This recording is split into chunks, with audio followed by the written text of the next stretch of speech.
Welcome to the Clearly Christian Podcast with Dr. Cy Smith. It's time to know more so you can say no more. It's time for the Clearly Christian Podcast. Here's your host, Dr. Cy Smith.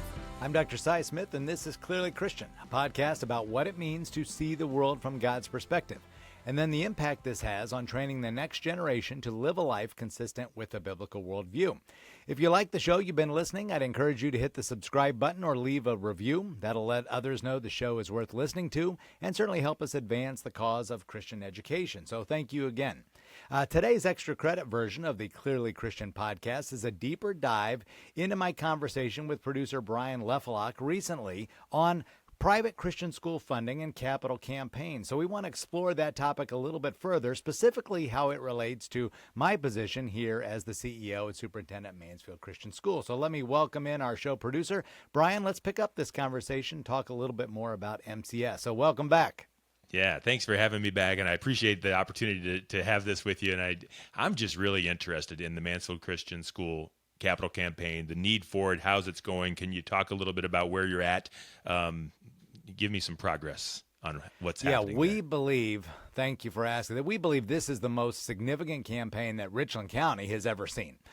To our knowledge and talking with some of the local foundations, nobody has ever attempted a campaign this big because we decided, listen, yes, classrooms is phase number one, and that's the most imperative. We have 3 modular units out back, which are, aluminum box buildings with classrooms out there. And those are specials. Nobody has to spend all day out there. Kids go out there for a class or two and they come back and things like that.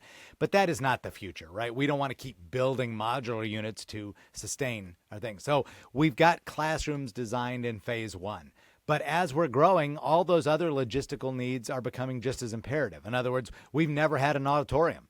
We have chapels weekly. 2-3 times a week. We have those in the gym. We can't have any programs here because we've outgrown the space for all of our customers.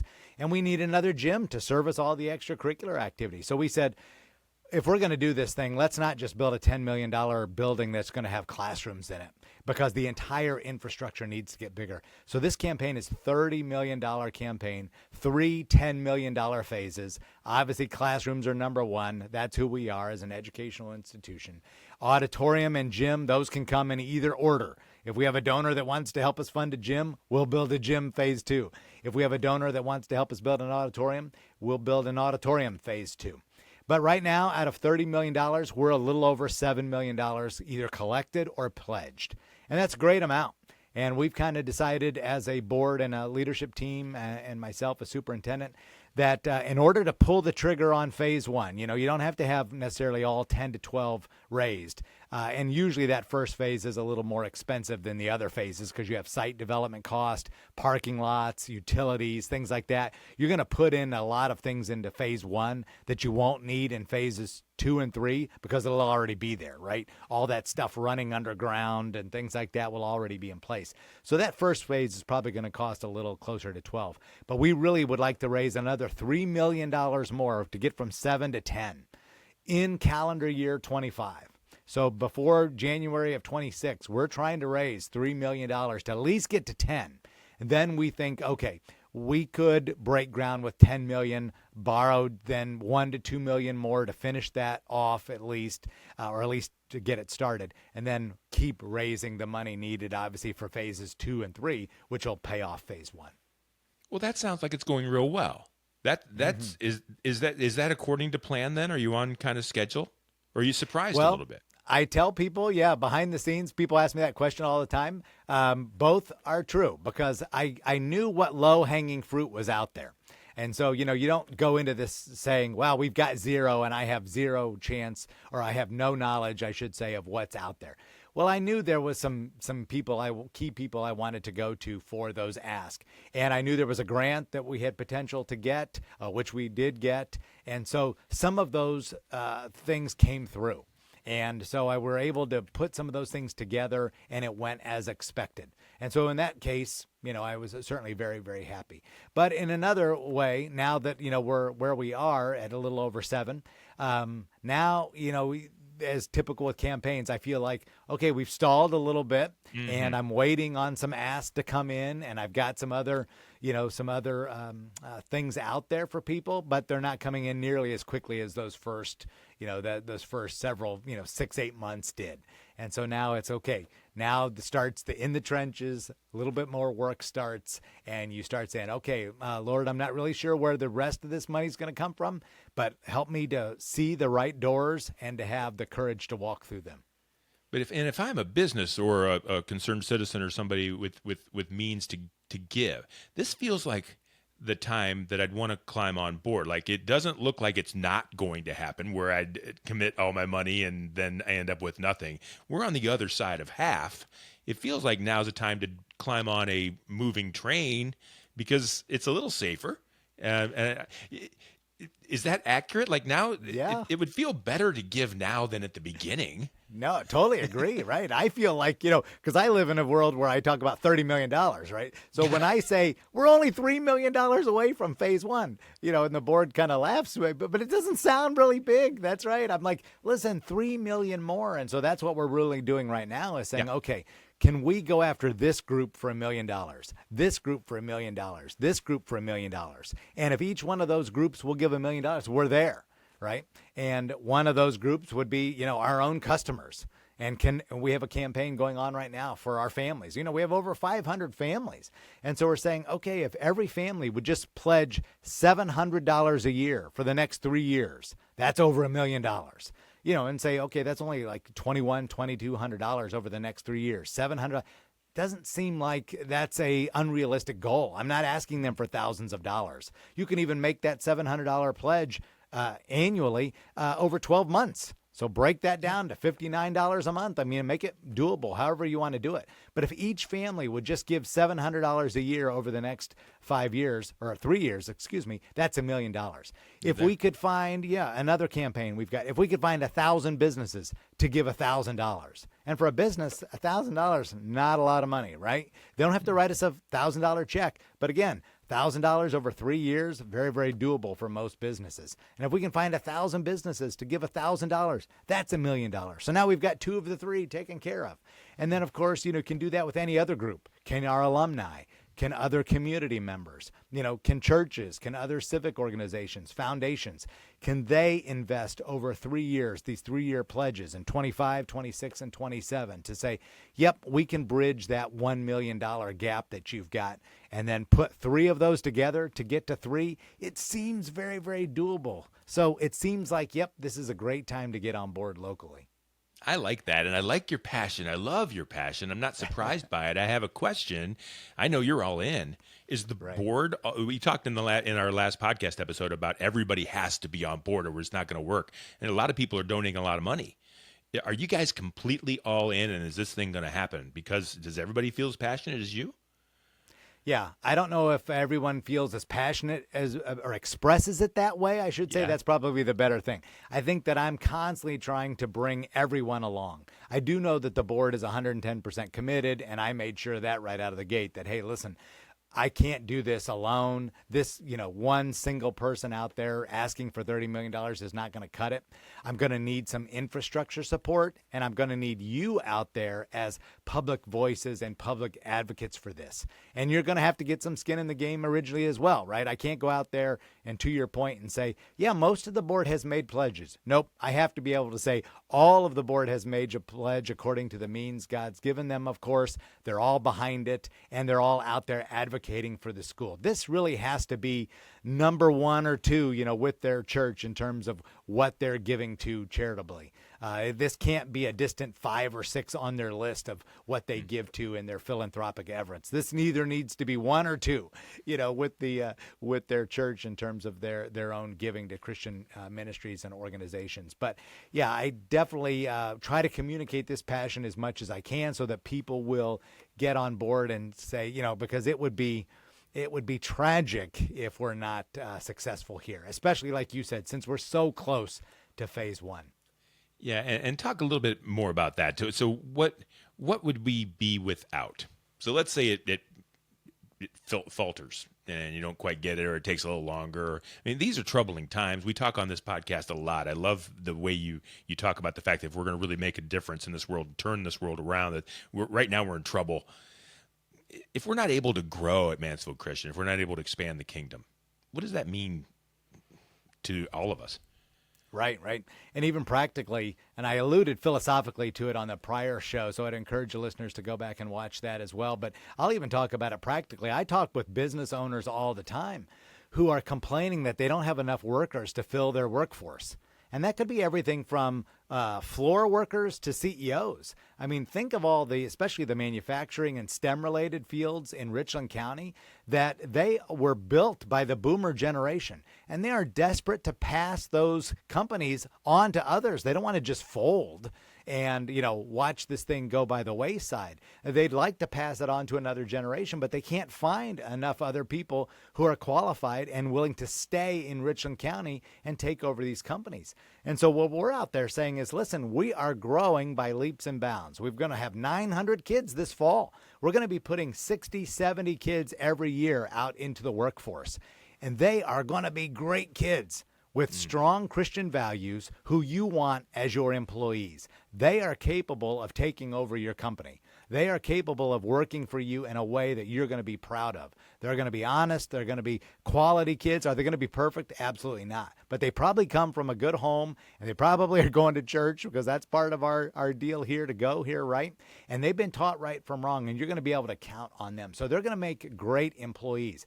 Well, they need to know about you, and they need to have a reason to stay in Richland County, because if not, they're going to move to Columbus. They're going to take that job in Charlotte. They're going to go to Louisville. I see it all the time, because they don't know what opportunities are here. They don't know what companies hold for them. And like I said, they need more education. But you want these graduates. You want a strong Mansfield Christian School in North Central Ohio. This is not a small company. This is a medium-sized company with 150 plus employees, obviously 900 kids, over 600 families, 3,000 alum, or almost 3,000 alum. This is a major business doing millions of dollars. And so for us to not be here, putting back into this community the kinds of employees and civic leaders, right? The next church leaders and politicians and things like that. You want this as part of North Central Ohio, because these are the people that we can count on to lead our country and community in the right direction. Yeah, and with their support of this, you're able to grow and serve more. And you talked about having outbuildings, and you're trying to take care of the excess. You've got 900 students, which is an all-time record, and only growing. Have you had to turn anyone away yet? Yes. Yep. And you that's have. unfortunate. See, yes. that's terrible. Right. It is terrible, right? Because we were designed for kingdom impact. No, it can't happen. And we're already at the point where a number of our grades are just full. Right? We just can't take anymore. I just can't. I mean, and now you can't even find a modular unit if I wanted one, because they're in such a demand all over the country. The last one, I think they had to ship to us from Arizona or someplace. Really? And it cost a crazy amount to even get those things on campus. So those are not the future again. But yeah, a number of classes we're saying, listen, there is just no more room in this class. And they'll say, of course, well, can you create another section? Absolutely. We will do that. But there are no rooms. We have turned every big storage closet is now someone's office, or it's a tutoring place. We're even got tutoring under stairwells. I mean, how crazy is every that? Square inch. Right. Where, in schools, you have these massive stairwells, and you sometimes have lots of big space under there. And one in particular in the elementary's got a nice glass window on the other side of the stairwell. And it's a really nice spot. And somebody said, wow, there's more than enough room there for a desk and, 2 or 3 kids to be tutored, when they need pulled out from something, or if they just need to spend some time. Okay, so we're using every square inch. Like I said, the cafeteria is full. We're going to add another lunch next year just to spread out, because that we have one huge cafeteria, and we try to keep the elementary and the secondary students, junior high and high school, separate. But that doesn't always happen because of the time of day. We don't want kids to have to come to school at 8:00, and by 9:30 they have to break for lunch in order to fit in everybody else, right? We don't want that. So, but logistically, yeah, we definitely got enough reasons why to say, wow, we've got to build. I know in business, a lot of times people use, how you doing? Well, we're sold out. Hey, that's great. That's awesome. But in your world, that's a travesty. To not be able to serve someone who wants a Christian education and a biblical perspective, biblical worldview, that's not what we Christians are here for. To say especially no if to that. It's amen. Especially God, that's if going it's to make me cry. That's just not right. Especially if it's a right fit family, right? This is a family that wants what you have to offer. They're saying, hey, disciple my child. We want the biblical worldview. You don't have to preach to us anymore. We're on board. We want our child to live life from God's perspective. I'm sorry, you might have to wait till there's an opening. You can't say no to that. That hurts. You can't say no to that. Okay, so we've got to get exactly that. Right. We've got to get that fixed. And so when 3 phases, let's say it goes to dream, to spec, how many more youth will you be able to serve then in the future if everything happens the way you want it to happen? Right. That high school is designed to hold 100 kids per grade level, and it's being built as a 9 through 12. So that would hold 400 kids. And like I said, we're not far away from, classes in the 70s. So if the Lord continues to grow the school, 100's not all that unrealistic. So if the high school can have 400 and the other campus can hold, the current campus, which would turn into a K-8, if it can still hold this, 700 to 800 kids at least, then we were looking at 12 to 1,300 kids. We really feel like that would be a good niche for us in Richland County in this area. If the Lord wants us to grow past that number, he's going to have to really reveal that to us. But really, we feel like this is what he's called us to right now, about 1,300. I love the faith that you're using as well. Like, this is where we're going to be. This is where we need to be, and this is what we need to get that done. I just want to tell you this. I mentioned this in the previous show. I've been in public schools before, and I've been a leader in public schools, and I've walked through your halls. And I don't mean to offend anyone at all. There's truth and reality. Mm-hmm. Your schools, your students are amazing. Like the level of respect that they show as young people, the level of interest that I've seen them show as young people, the happiness and determination and the drive. It's different in your halls than it is in the halls of a public school. And when you were talking about businesses and future leaders, and that's a real deal. And if you're turning out those kinds of people, which you are, then people need to kind of step up and support this mission, because that's what you want to do, isn't it? Yeah, that's exactly right. Yeah, well, thank you for saying those things. And we hope that people notice that because, again, if you're here, and even when you're young, right, you can get this, right? The Bible talks about childlike faith. But when you're here for a reason, right? If you don't care about anything that we're doing here, this mission, well, then take the opportunity of your free and appropriate public education that the government provides and choose that option. But if you're here, then we assume you chose us for a reason that you know that this is what my life is about. Life has meaning because of my faith and because I understand the reality that, this is God's story. This is not my story. This life does not exist to make me happy, right? As adults, we realize that life's not fair. Not everything's going to go according to plan. The world does not revolve around us, things like that, right? We know why. That's because this is God's story. Where do we fit into his? That gives us meaning. He created this world for a reason. And the sooner you get that, the happier your life will be. And we're teaching that to 4-year-olds and 5-year-olds that this is true, this is wrong, this is why you exist, this is your purpose. Bad days are going to happen. Why? It's the result of sin. So how do we overcome that? How do we ask for forgiveness? How do we live to grow up to be a good person? That's what God wants us to be. He wants us to be good humans, right? And this life's a little bit easier when we live according to what he has designed for us. He wants the best for us. He's not out there saying, don't do this, don't do that, don't do this, don't do that. I'm going to shelter you from bad, from fun, exciting things that you think are great. But that's not Christianity at all. He wants you to live life to your fullest. A lot of us, we chase down those things in our youth and we realize, oh, that was a bad, I should not have done that, right? My life fell apart, or that was a bad decision, or this, that, and I got everything I wanted and I'm still not happy. Well, you may want to do what, God tells you to do, and you'll probably figure that out. Well, kids can learn that. You don't always have to live life the tough way to figure out what's best for you. And so kids can experience that. They can learn that. And so hopefully what you saw walking through the hallways, and like I said, these kids have issues. They're not perfect. The culture is powerful. The culture puts a lot of pressure on them too. They make mistakes, and we deal with that. every day, just like everybody else does. But hopefully you're seeing kids who have meaning, they have purpose, they understand why they exist. Life is bigger than themselves, and it's going to be okay. Not because things will just always work out, but because it's not about me. God's in control of my life. He'll take care of me. He's got a call and a purpose, and I can live resting in his sovereign grace and his plan and his purpose. I don't need to get stressed about all this other stuff. I love that that's what you're doing in that school. If people are out there listening now and they want to get involved with this or reach out and find out how they can help or get involved at any level, I'm sure you want them to talk to you. Can you give them contact information and maybe what you're looking for and kind of wrap us up and take us home? And God bless you, Cy, and good luck to you and your school in doing this amazing thing. You're making a difference, and I appreciate it. Well, thank you, Brian. I appreciate that. Yep, I really feel like this is what God's called me to do. I do so look forward to coming to work every morning. I think this is my life's purpose. This is my mission. It's nice to be able to have a job that is also has an eternal purpose and a mission, and that's a wonderful thing.